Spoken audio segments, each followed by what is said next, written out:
Pero ito guys, sa positive naman, malalampasan nyo rin yan. Actually guys, magkakaroon ng movement, no? Magkakaroon ng change, magkakaroon ng movement. Mag-iiba yung takbo ng hangin sa inyo. Basta ayusin nyo lang yung mindset nyo, yung perception nyo. Kung meron kayong mga plano mag-abroad or mga ibang bansa guys, or lumipat ng trabaho, makakatulong yan sa inyo. Especially kung ang stress nyo ay sa trabaho, kasi yung iba, stress sa workplace nila. Pwedeng stress kayo sa mga amo nyo, sa mga boss nyo, or sa mga kasama nyo sa trabaho.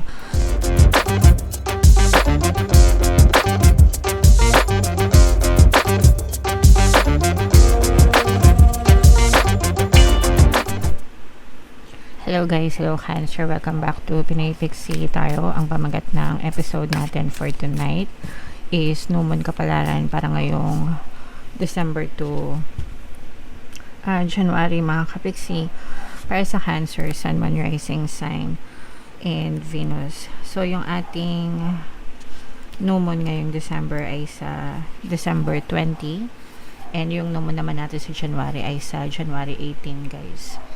So ang reading na to ay para sa period na yan, and ito yung ating moon message. It's time to take action. So, ito guys, parang reminder din ito sa inyo para ngayong 2026, no? Baka kailangan na nating magising kung hindi natin na-achieve yung mga goals natin for 2025, kung tinamad ka, kung na-distract ka, kung cellphone ka lang ng cellphone. Joke lang yung guys, yung cellphone ng cellphone. Kasi alam niyo naman sa Pilipinas, no, palaging parang bukang bibig na yung cellphone ka kasi ng cellphone, kaka-cellphone mo yan, diba? Parang ibig sabihin nun, parang wala ka nang ginawa sa buhay mo. But kung meron tayong mga plano na hindi natin ginawa, yeah, so this may be a reminder for you na this is the best time for you to take action and take charge of your life, Cancer, no? Kasi kailan pa tayo kikilos, 'di ba? Baka hindi natin namamalayan, nalilipasan na pala tayo ng panahon, 'di ba? Parang kailan lang, kung naalala nyo, pandemic pa, 'di ba? Pero ngayon ilang years after na yung nakaraan ng after ng pandemic. So, naka-survive tayo, naka-recover na ba kayo? Naging ma-okay na ba kayo ulit? Yung mga ganun. So, ibig sabihin, lumilipas yung panahon. So, sana hindi tayo napaglipasan ng panahon and kilos-kilos tayo para sa mga pangarap natin sa buhay. Okay? Attune to the moon, guys. Don't even think about giving up. No? Wag na wag tayong susuko sa buhay natin, sa mga pangarap natin, mga kapiksi. Wag na wag tayong magpapatalo sa mga negative influences ng ibang tao, guys. No?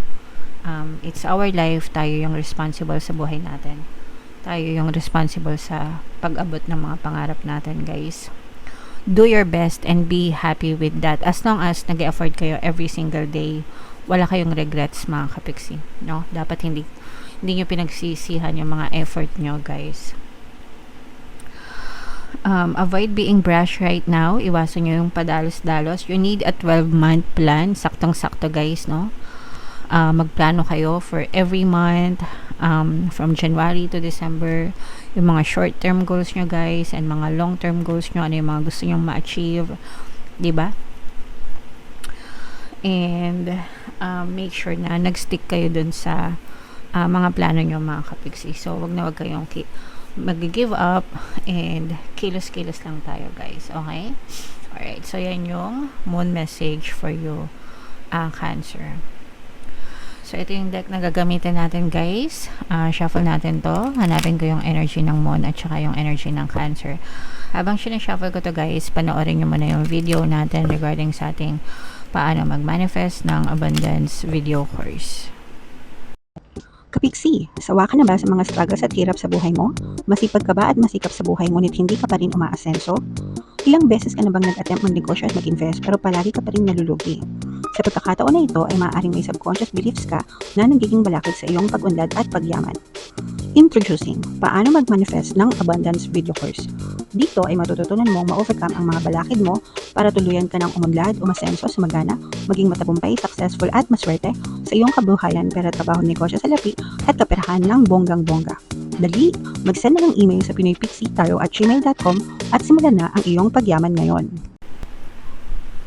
Alright, so sa lahat ng gusto mag-avail ng course guys, meron tayong paano mag-manifest ng abundance video course, paano mawala ang third party at magkaroon ng harmonious na relationship, paano pabalikin si ex revised breakup. Sa mga interesado guys, mag-send lang kayo ng email sa pinoypixie@gmail.com. And sa mga naghahanap guys ng pampaswerte na lucky charms or lucky bracelet, Aventurin tsaka Citrine yung recommended ko guys, may makikita kayong mga link sa description box. So, Cancer, kayo ay represent ng King of Cups. Ito yung ating moon energy. Latag natin yung spread nyo, guys. Available na, guys, yung inyong 2026 kapalaran para sa bawat zodiac signs. Kung di nyo pa napapanood, guys, punta lang kayo sa homepage natin, mga kapiksi. So, ito, guys, medyo this is a combination of both negative and positive. Medyo marami lang negative dito, guys, no? Meron ditong presence ng fire sign, Aries, Leo, Sagittarius. For some of you, maaaring may fire element kayo sa inyong natal chart din, or you may be dealing with other fire signs. Ito guys, nakikita natin na medyo may stress kayo. Itong mga stress na to guys, dahil to sa mga toxic na sitwasyon, toxic na tao, toxic na bagay sa paligid nyo. So for some of you, parang hindi pa kayo nakakaalis, no? Or meron kayong mga paulit-ulit na iniisip guys. Pwedeng mga sitwasyon nyo pa to ngayong 2025, and for some of you parang hindi nyo pa alam kung paano nyo, hindi naman tatakasan, pero kung paano kayo makawala sa ganitong klaseng sitwasyon. And yung iba sa inyo parang na-frustrate na kayo, nadidisappoint na kayo kasi parang paulit-ulit siya, mga kapiksi. So and yung iba, parang natrap din kayo dito sa sitwasyon na to. Kumbaga parang wala kayong choice, mga kapiksi. So, kalma. Unang-una, kailangan yung kumalma, mga kapiksi. And tell yourself na this too shall pass. Lilipas din ito. Malalampasan ko rin ito. So, kung ano man yung, kasi iba-iba naman kayo ng sitwasyon, guys. Pero kung ano man itong mga sitwasyon na to, again, no, make plans. Sabi nga, di ba?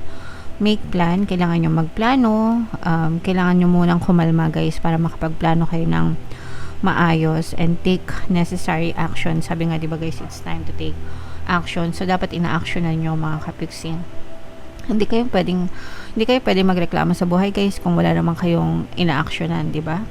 So dapat umaksyon kayo, and make sure na kapag umaksyon kayo, sabayan nyo ng positibong mental diet para makita nyo talaga yung resulta na gusto nyo. Guys, yung iba pwedeng dahil sa mga obligations ito guys, no, lalo na if you have like a lot of responsibilities. This will resonate guys mostly sa mga kapiksi natin na breadwinner, yung tipong lahat pasan nila sa balikat nila and parang walang tumutulong sa kanila, mga kapiksi. So for some of you, pwedeng kunwari may sarili ka ng pamilya pero sa'yo pa rin nakasandal yung parents mo, yung mga kapatid mo. Sometimes ganun no. Para sa akin wala namang problema, especially pagdating sa parents, kung kaya nyo rin lang naman magbigay, di ba? Sa mga kapatid naman, syempre kung hindi pa sila independent, like yung mga maliliit pa, nag-aaral pa, hanggang kaya nyo tumulong na lang, tumulong kayo, at least sa opinion ko, okay? Pero hindi ko man pinipilat kung ayaw nyo idiwag. Mamasisi nyo pa ako guys, okay? Anyway, so yun yung nakikita natin sa negative. Pero ito guys, sa positive naman, malalampasan nyo rin yan. Actually guys, magkakaroon ng movement, no? Magkakaroon ng change, magkakaroon ng movement. Mag-iiba yung takbo ng hangin sa inyo. Basta ayusin nyo lang yung mindset nyo, yung perception nyo.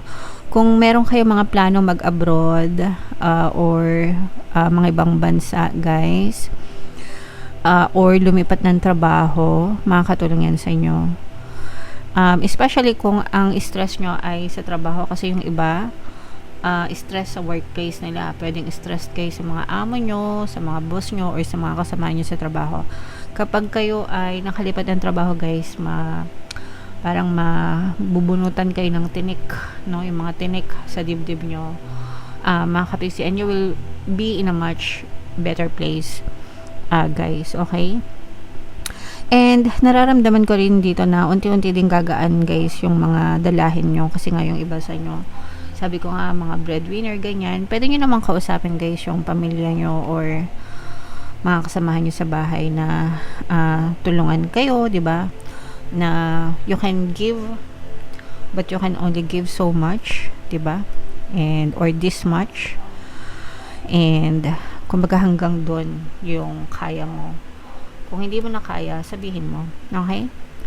Pamilya mo sila, so sila yung dapat na makakaintindi sa'yo. See, this is abundance of love, especially within the family. I'm sensing, guys, na mariresolve yung mga issues sa family. Kung meron kayong mga family issues bago magpasko, or pagkatas ng Pasko, or sa Pasko, bagong taon, ganyan, masolve yung mga issues nyo within the family, guys, and magkakaroon kayo ng harmonious na relationship. So, I'm sensing na magkakaroon ng tulungan, bayanihan, no, sa loob ng pamilya, mga kapiksi.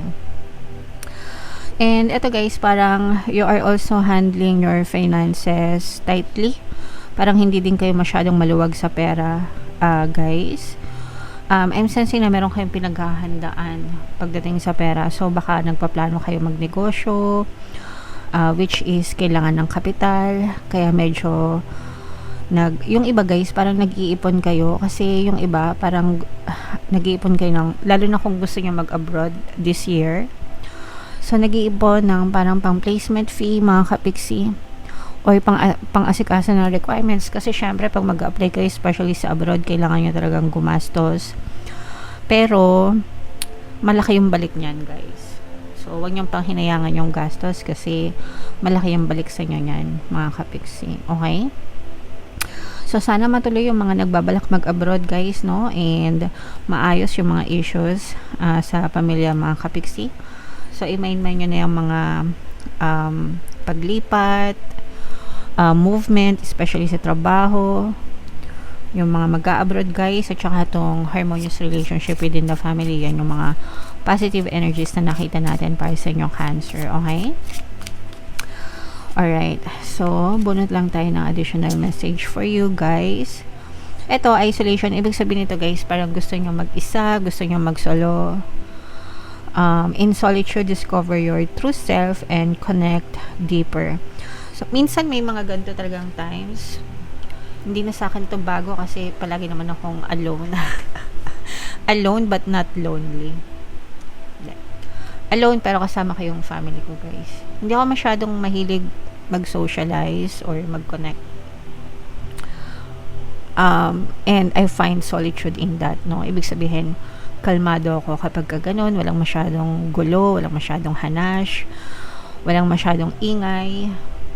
So, there are people like that. And for some of you, pwedeng gumaganon na rin kayo, or sometimes naghahanap kayo ng me time, quiet time, just to connect deeper with yourself. And it helps, na katulong yan, mga kapiksi. Okay? Alright, so yeah. Comment down below, guys. Merry Christmas! Happy New Year sa inyong lahat. Mga kapiksi, comment down below if nakaresonate kayo, guys. I-main nyo lahat yan sa comment section. Ito yung ating 2026 kapalaran, guys. Ito naman yung ating success stories ng paano mag-manifest ng abundance video course. Thank you for liking, sharing, and subscribing, mga kapiksi. See you next time. I love you all. Have a nice day. Bye-bye.